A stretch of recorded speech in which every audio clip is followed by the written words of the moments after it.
महोबा के गोरखगिरी धाम की चर्चाएं तो इस समय पर देश के साथ विदेशों तक में हो रही है, क्योंकि यहाँ की जो अतुल्य सुंदरता है, जो यहाँ की कह सकते हैं कि जो यहाँ का इतिहास है, वो यहाँ की धरोहरों को बढ़ चढ़कर लोग अब उसकी व्याख्या कर रहे हैं। और बाहर से लोग, ज़्यादातर लोग बाहर से अब यहाँ कर वहाँ की वास्तविकता को देखने की कोशिश कर रहे हैं। अभी फ़िलहाल में ही गोरखगिरी के ऊपर एक गाना आज रिलीज़ होने जा रहा है, जो वाकई अभी हमने सुना है तो वाकई अतुल्य गाना है। जैसे जिस तरीके का हम लोग कहते हैं कि हमारा अतुल्य महोबा है, वो गाना भी अतुल्य है। जिन्होंने उस गाने को लिखा और जिन्होंने उस गाने को गाया, पूरी टीम आज हमारे साथ है। मैडम हैं, चंडीगढ़ से हैं, साथ में पूरी टीम कुछ हमारे साथ महोबा है, महोबा के लोग भी हैं। तो मैडम से ही बात करते हैं। मैम, आपका सबसे पहले स्वागत है महोबा में। आप सबसे पहले मुझे ये बताइए कि महोबा में आकर आपको कैसा लगा? महोबा में आकर मुझे अच्छा लगा। यहाँ के लोग एक तो बहुत ही सिंपल हैं और बहुत वेलकमिंग है सब। मतलब एक कहते हैं ना, वो जो भारत की भी एक परंपरा है कि भारत देश जो है वो ऑल एम्ब्रेसिंग है ना। तो वो एक जो भावना है यहाँ के लोगों में दिखी मुझे। और जो यहाँ का ये पर्वत है गोरखगिरी, यहाँ पर घूमने से वो बिल्कुल त्रेता युग की याद आती है। वो जो रामायण देखी थी कभी बचपन में या पढ़ी है, उसके जो उन दृश्यों का जो वर्णन है उसमें, अ, वो दृश्य जो है वो आंखों के सामने घूम जाते हैं। और कभी मैगजीन्स में या पत्रिकाओं में तस्वीर देखी थी, वो बैलेंस बनाते हुए, छोटा पत्थर उसके ऊपर बड़ा पत्थर, और लगता था ये तो ना कोई फोटोशॉपिंग है। लेकिन यहाँ पर आकर वो वास्तविक रूप से जब उनको देखा, तो वो वाकई में बहुत ही सुंदर चीज़ है और बहुत प्यारी चीज़ है। मुझे लगता है इसके इस सिटी के ऊपर थोड़ा काम होना चाहिए, जिससे ये एक अच्छा पर्यटक बहुत ही अच्छा पर्यटन स्थल है। मेरे को तो खास करके इस पर्वत पे आकर मन को बहुत ही अच्छा लगता है। जैसा कि मैम जानकारी हमें जो लगी थी, आप जॉब से भी थी और चंडीगढ़ की रहने वाली हैं। हाँ। तो महोबा के बारे में आपको कैसे जानकारी मिली कि महोबा में भी कोई ऐसी जगह है, और जब आप यहाँ पर आए और आपने उसके ऊपर आज गाना तक लिख दिया? ये इसका क्रेडिट तो सारा जाता है तारा पाटेकर जी को। उनकी जो लगातार पोस्ट आती है, मेरे मेरे ख्याल से कोई एक दिन ऐसा खाली नहीं जाता कि जब उनकी पोस्ट नहीं आती। और पूरा ये इनकी जो टीम है जो इनके साथ यहाँ पर आते हैं, रोज घूमते हैं, रोज छोटी छोटी जो चीजें ये लोग करते हैं। और किस तरह से इन्होंने सबसे बड़ी बात जो सबसे पहले मैंने इनके बारे में पढ़ा था, और मेरे को पता चला कि एक इंसान उसने अपने करियर को भी छोड़ दिया, और अपने अपनी जन्मभूमि के लिए उसने कैसे अनशन भी किया, अपना बिना चप्पल के चल रहे हैं। तो ये जो चीजें थी ना, कहीं ना मन में एक उत्सुकता पैदा करती थी। और मुझे लगता था कि कैसे कोई, मतलब एक अपनी मदरलैंड के लिए, यार मदरलैंड तो अब तो आज़ाद हो चुके, अब कौन सा कोई जुल्म हो रहे हैं, तो कैसे कोई इंसान ऐसी ऐसी क्या भारत में ऐसी कौन सी जगह ऐसी है कि जहाँ पर क्या ऐसा करने की ज़रूरत पड़ रही है कि खाना भी त्याग दिया। तो मुझे लगता था ये सारी ना पॉलिटिकल बातें हैं, ये बस अपने आप को वो कहते हैं ना कि महिमा मंडन अपना करना है या कुछ ऐसे, तो इस तरह से कोई है बस लगे हुए हैं। बट फिर भी जब वो लगातार पढ़ती थी, सुनती थी, तो एक अलग सी क्यूरियोसिटी पैदा होती थी। तो फिर मेरा एक दिन मन किया, बाय चांस की बात है कि मैं उस समय यहाँ पर वाराणसी में पोस्टेड थी। तो मेरा मन किया कि मैंने तो ना देख के आना है। तो मैंने अपने हस्बैंड को बोला कि मेरा बहुत मन है, तो मुझे जाना है। तो he said okay fine, it's your decision, you go. फिर उन्होंने इनसे बात करी, मेरे पति देव ने इन तारा पाटेकर जी से बात करी, तो वो कहते हैं आ जाइए, स्वागत है। तो मैंने सबसे पहले आके इनका वो रोटी बैंक देखा। मुझे लगता है कि रोटी बैंक के लिए दो दो रोटियां कौन लेके जाता होगा। लेकिन वाकई में मैंने जब वो देखा, दुकानों के ऊपर लगे हुए हैं छोटे छोटे बॉक्सेस लगे हुए हैं, और एक एक घर से जाके, मतलब वो एक अलग सा अनूठा प्रयास था। तो इन सब चीज़ों से मेरे अंदर बहुत क्यूरियोसिटी पैदा हुई। तो मन में इच्छा हुई। लेकिन उस टाइम पे जब मैं आई, तो मैं बहुत ज़्यादा समय नहीं था मेरे पास, मैं एक आध दिन के लिए आई थी, तो मैं ये नहीं देख पाई थी। लेकिन फिर वो जब बार बार इनसे सुना, इतना सुना, तो फिर दोबारा से हम लोगों ने प्रोग्राम बनाया।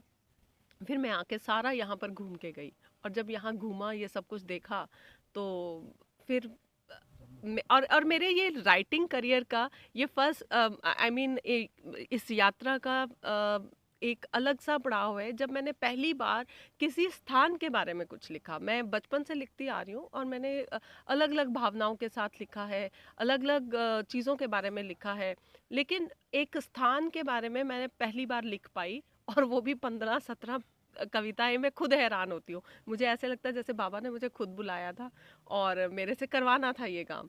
तो अपने आप आया, और लिखने के बाद भी मतलब दिमाग में ये आ रहा था कि अब क्या करूँ, लिख के रख दिया, क्या बंद करके रख दूं। 15-17 कविताएं लिखी गई। तो मेरे जो मेंटर इन पोएट्री हैं प्रोफेसर प्रेम मोहन लखोटिया जी, उन्होंने मेरे को बोला "तो आप इसको किसी साहित्यिक अकेडमी को दे दीजिए"। मैं उनको दादा कह के बुलाती हूँ, तो उन्होंने मेरे को ये बोला। फिर मेरी इनसे तारा पाटेकर जी से भी बात हुई, इन्होंने भी कुछ ऐसा ही बोला। तो मैंने अपनी तरफ से कुछ सर्च की, तो पता चला कि इस एरिया में अभी तो बहुत सारी चीज़ें होने ही बाकी हैं, और यहाँ की एज सच कोई अलग से साहित्यिक अकेडमी है भी नहीं। तो फिर मैंने इनको बोला कि ये बुंदेली समाज इतना कुछ करता है, तो मुझे लगा कि इसी समाज को, इनके इस संगठन को ही क्यों ना भेंट कर दी जाए। तो मेरे मन में ये ख्याल आया, तो मैंने इनको ये 1 साल हो गया इस बात को, तो मैंने इनको ये अपनी जो पूरी रचनाएं थी मैंने इनको भेंट करी। और मैंने कभी लेकिन ये नहीं सोचा था कि कभी इसके ऊपर कोई गीत भी बनेगा या कोई इस तरह का प्रयास भी होगा। और वो एक ऐतिहासिक मैं इस मेरे लिए ये ऐतिहासिक है कि एक ऐतिहासिक यात्रा जो है, कि एक इंसान अपने प्रदेश के लिए इतना काम कर रहा है और उसको प्रदेश का दर्जा दिलवाने की कोशिश कर रहा है, और वो भी इसकी अपलिफ्टमेंट के लिए काम कर रहा है। तो उस एक मेरे को बिल्कुल ऐसे लगता है जैसे भारत की जब स्वतंत्रता की लड़ाई चल रही थी, स्वतंत्रता युद्ध चल रहा था, तो मुझे ये उसके लिए जैसे किसी ने कोई काम किया हो, मुझे ये उस तरह का काम लग रहा है। तो इसलिए मेरे को गर्व महसूस हो रहा है, और मैं यहाँ के लोगों की और इस सारे ग्रुप की बहुत बहुत आभारी हूँ कि उन्होंने मुझे इस ग्रुप के साथ जुड़ने का अवसर दिया। मैंने किया तो कुछ भी नहीं, मेरी तो बहुत छोटा सा काम किया। असली तो ये सब योद्धा हैं जो हर रोज कर रहे हैं। नंगे पाँव चलना, इतने इतने दिन अनशन पे बैठे रहना, हर चीज़ के लिए आवाज़ उठाना, इतना साहस करना। मैं निश्चिंत दाइशोन इनकी बुद्धिज़्म को फॉलो करती हूँ, और उसमें एक बात बार बार आती है कि जो बुद्ध जो थे उनका असली बात जो थी वो करेज था, कंपैशन था, विजडम थी। वो करेज कई बार ना समझ में नहीं आता था कि करेज क्या है। तो मुझे ये जो रोज छोटे छोटे ये कार्य करते हैं, जो छोटी छोटी अपनी जो समस्या है उसके बारे में आवाज उठाते हैं, और वो भी शांतिपूर्ण ढंग से उठाते हैं, तो मुझे ये भी लगता है कि जैसे गांधी की वापसी हो, जैसे यहाँ पर दोबारा गांधी आए हों, ऐसे लगता है। तो अच्छा लगता है, सिर्फ तो अच्छा ही बाकी नहीं जैसे लगता। मैम टीम की बात भी की जाए तो पूरी टीम के द्वारा ये गाने को तैयार किया गया है। हाँ जी। तो आप अपना परिचय दें थोड़ा सा, आपका क्या नाम है? मेरा नाम सिद्ध गोपाल सेन है और मैं महुआ का ही निवासी हूँ। सिद्धू गोपाल जी, आप सबसे पहले तो आपसे ये उम्मीद करेंगे कि आप 2 लाइनों से हमारे दर्शकों को सुनवाएं किस तरीके ये गाना है, क्योंकि उनसे अब इंतजार भी नहीं हो रहा है। अच्छा। तो 2 लाइन शुरुआत करके पूरी टीम से सुनना चाहेंगे।